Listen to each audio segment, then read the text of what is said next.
ഞാൻ വാങ്ങിച്ചെന്ന ഡ്രസ് രാമുണ്ണിക്ക് ഇഷ്ടപ്പെട്ടില്ലേ? എനിക്ക് വേണ്ട. ഈ വേഷത്തിൽ എന്റെ കൂടെ ജോലി ചെയ്യാൻ പറ്റില്ല. എനിക്ക് നിങ്ങളുടെ ജോലി വേണ്ട.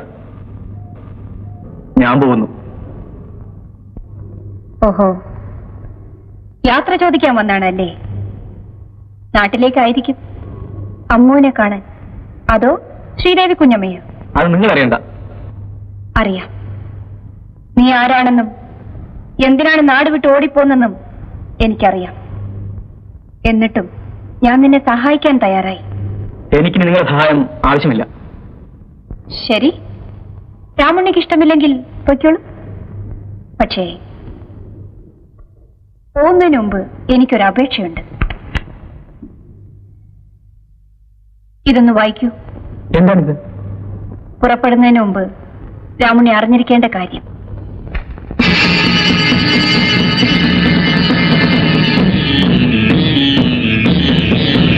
ഇല്ല, കളവാണിത്. ഇതിലെഴുതിയിരിക്കുന്ന മുഴുവൻ കളവാണ്, പച്ചക്കള്ളം. രാമുണ്ണി, ഞാൻ ഒരു കുറ്റവും ചെയ്തിട്ടില്ല. ഒരു കുറ്റവാളിയും സ്വന്തം കുറ്റമേറ്റു പറയില്ല. എന്നെ വിശ്വസിക്കും. അന്ന് നീ പറഞ്ഞ കഥകളൊക്കെ ഞാൻ വിശ്വസിക്കണം അല്ലേ? ജയന്തി ഇത്ര വിഡ്ഢിയാണെന്നാണോ നീ കരുതിയത്? ഇപ്പോഴെങ്കിലും സത്യം പറയൂ. ഭയപ്പെടണ്ട. നീ ചെയ്ത കുറ്റം എത്ര വലുതാണെങ്കിലും നിന്നെ രക്ഷിക്കാൻ എനിക്ക് കഴിയും. പറയൂ, ശ്രീദേവി കുഞ്ഞമ്മയാണോ നിന്നെ വീട്ടിൽ നിന്ന് ഇറക്കി വിട്ടത്? അല്ല. പിന്നെ ആരാണ്? എന്തിനാണ് നീ ഓടിപ്പോന്നത്? മുഴുവൻ എനിക്കറിയണം. പറയാം. അന്ന് അമ്മ വന്നിച്ച് ഞാൻ സംസാരിക്കുമ്പോൾ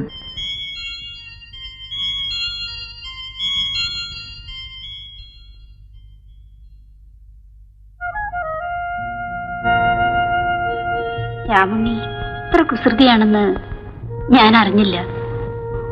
എന്നാൽ ഇത് കൊള്ളില്ല കേട്ടോ. പ്രായം തികഞ്ഞ പെണ്ണുമായി ഇങ്ങനെ കൂടിക്കഴിഞ്ഞാൽ അത് അപകടമാണ്. അതിന്റെ ദോഷം നിനക്കാ. മനസ്സിലായോ? ഇപ്രാവശ്യം ഞാനിത് മറച്ചു വയ്ക്കാം. ഇനി ഇത് ആവർത്തിക്കരുത്.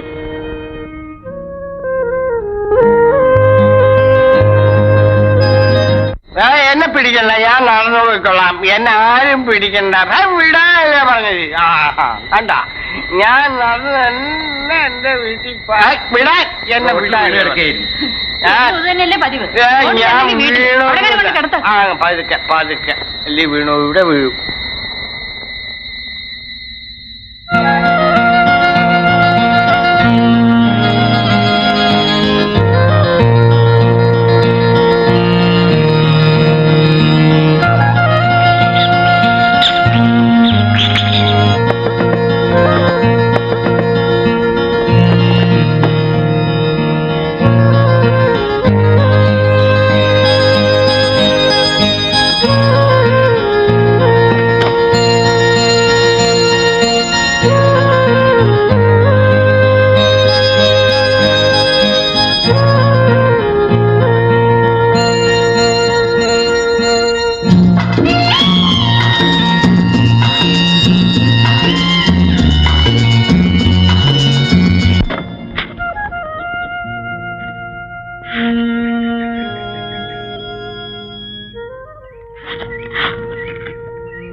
രാമണി, നീ എന്താണ് അവിടെ കയറിയിരിക്കുന്നത്? ഒന്നുമില്ല. നീ എന്താ വല്ലാതിരിക്കുന്നത്? സുഖമില്ലേ? ഇല്ല. പിന്നെ എന്തിനാ വെയിലത്തിരിക്കുന്നത്? പോയി കിടന്നോ.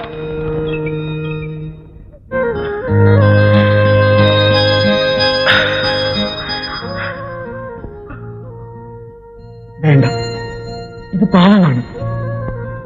അല്ല രാമുണ്ണി, പാപമോക്ഷമാണ്. 12 വർഷമായി എന്റെ കല്യാണം കഴിഞ്ഞിട്ട് എന്റെ അമ്മ ഇന്നും വഴിപാട് നേരുന്നു. എന്തിനാണെന്നോ? എനിക്കൊരു കുഞ്ഞുണ്ടായി കാണാൻ. രാമുണ്ണിക്ക് എന്നെ ഇഷ്ടമല്ലേ? എനിക്ക് പേടിയാവുന്നു. പേടിക്കണ്ട, അദ്ദേഹം ഇപ്പൊ വരില്ല. വാതിൽ തുറക്കാൻ.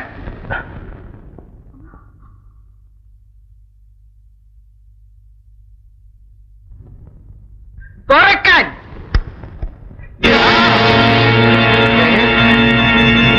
എടീ,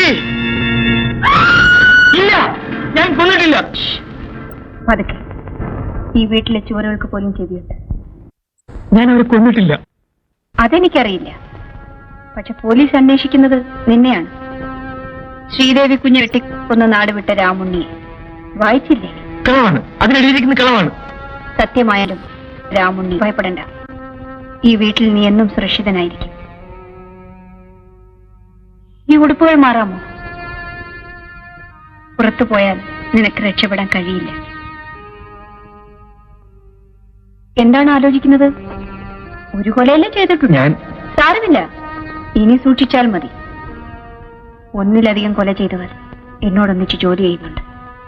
ആ കൂട്ടത്തിൽ നീ ഇവിടെ നിന്നോളൂ. എന്ത് തീരുമാനിച്ചു? നിൽക്കാം. എങ്കിൽ നാളെ തൊട്ട് ഡ്രൈവിംഗ് പഠിച്ചോളൂ. വീരയനോട് ഞാൻ പറഞ്ഞിട്ടുണ്ട്.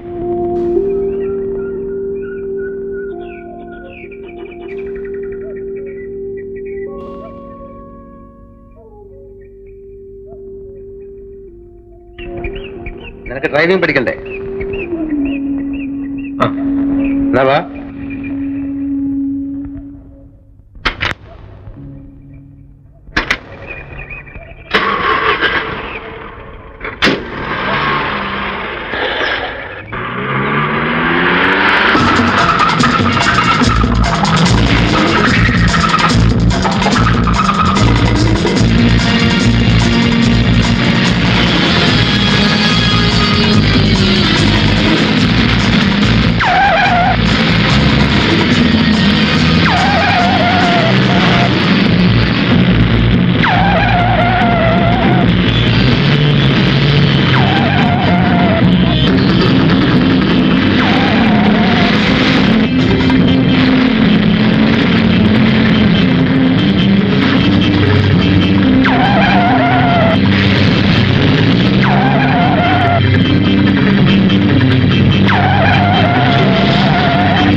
ഇപ്പൊ എന്ത് പറയുന്നു? പഠിക്കാമോ? പഠിക്കാം. പിടി. ലെഫ്റ്റ് ഓടി.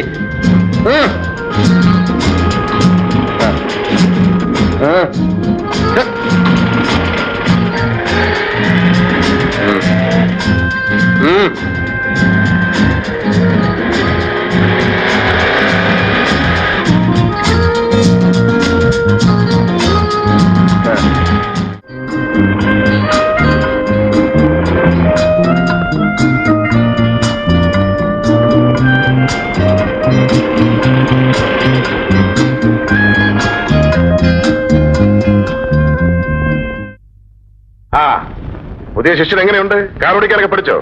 ഞാൻ ഉദ്ദേശിച്ചാലും കൂടുതൽ വേഗം പഠിച്ചു. ഓ, അപ്പോ ഒരാൾ പിടിക്കനാണല്ലേ? വിരയൻ, നീ ഒരു വിഡ്ഢിയാകരുത്. ആയതുകൊണ്ടാണല്ലോ നിങ്ങൾ പറഞ്ഞ ജോലിയെല്ലാം ഞാൻ ചെയ്തത്. കൂട്ടത്തിൽ അവനെ ഡ്രൈവിംഗ് പഠിപ്പിച്ചതോട് പറയൂ. അതിന്റെ ഫലം എന്താണെന്ന് നിനക്കറിയാമോ? നാളെ അവൾ നിന്നെ ആ വീട്ടിൽ നിന്ന് പുറത്താക്കും. നിനക്ക് ഇതിന്റെ ജോലി നഷ്ടപ്പെടും. ജോലി മുമ്പ് പറഞ്ഞെല്ലാം ഓർമ്മയുണ്ടല്ലോ. എസ്റ്റേറ്റിൽ സൂപ്പറുണ്ടാക്കാം, കമ്പനിയിൽ ഷെയർ തരാം, അതുപോലെ എന്തെല്ലാം. എന്നിട്ടിപ്പോ എനിക്കൊരു ഡ്രൈവറുടെ ജോലി നഷ്ടപ്പെടുന്നതിൽ നിങ്ങൾക്ക് സങ്കടമുണ്ടല്ലേ? വീരയൻ, ഞാനൊന്നും മറന്നിട്ടില്ല. എന്നാൽ ജോലി തീരുന്നതിന് മുമ്പ് കൂലി ചോദിക്കരുത്. ആ ശാന്തി ഇപ്പോഴും ജീവിച്ചിരിക്കുന്നു. ഒരു നിമിഷം കൊണ്ട് തീർക്കാനുള്ള കാര്യമേ ഉണ്ടായിരുന്നുള്ളൂ. ജയന്തിയാണ് എല്ലാം തെറ്റിച്ചത്. അവളുടെ പ്ലാനുകൾ എന്താണെന്ന് ആർക്കറിയാം? അത് ശ്രദ്ധിക്കാൻ നീ എവിടെ വേണം. ഇല്ലെങ്കിൽ നാം ഉദ്ദേശിച്ച കാര്യങ്ങളൊന്നും നടക്കില്ല. വീരയ്യന് മനസ്സിലായോ?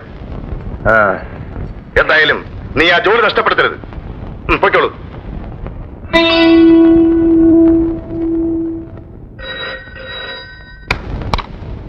ഹലോ, മലയാളത്തിൽ സംസാരിക്കണോ? എന്തോ രാജഗോപാൽ സാറാണോ? സാറേ, ഞാൻ ആരും അറിയാതെ എന്തോ ഇവിടെ ഇല്ല, എസ്റ്റേറ്റ് പോയിരിക്കോ?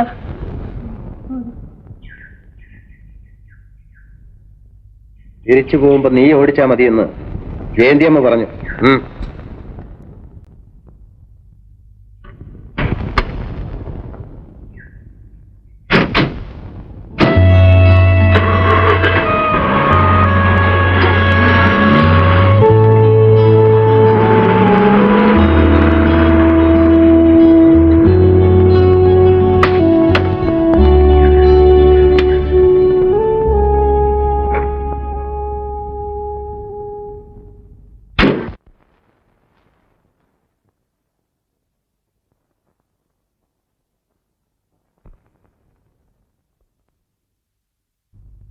അപ്പോ ഇനി മുതൽ രാവണ്യാണ് ഇവിടുത്തെ ഡ്രൈവർ അല്ലേ? എന്താ വീരേന് ഇഷ്ടപ്പെട്ടില്ലേ? ജയന്തിയമ്മേ, ഒരിക്കൽ നിങ്ങൾ ചെയ്ത പാപത്തിന്റെ കറ കഴുകിക്കളഞ്ഞ കൈയാണ്, ഓർമ്മയുണ്ടല്ലോ? വീരയൻ, ആ എന്നെ നിങ്ങൾക്കിപ്പോ വേണ്ട അല്ലേ? ഞാൻ പറയുന്നത് കേൾക്കൂ. എന്തിന്? പ്രവൃത്തി ഞാൻ കണ്ടല്ലോ. എല്ലാം നേടിയെന്ന് അഹങ്കരിക്കുന്ന നിങ്ങളുടെ വാക്ക് ഇനി എനിക്ക് കേൾക്കണ്ട. പകരം രാജഗോപാലന്റെ വാക്കുകൾ കേൾക്കും അല്ലേ? എങ്കിൽ അങ്ങോട്ട് ചെന്ന് ചോദിക്കൂ. വീരയ്യനെ ഡ്രൈവർ ജോലിയിൽ നിന്ന് മാറ്റി എസ്റ്റേറ്റിൽ ജോലി തരുന്ന കാര്യത്തിൽ ആരാ തടസ്സം നിന്നതെന്ന്?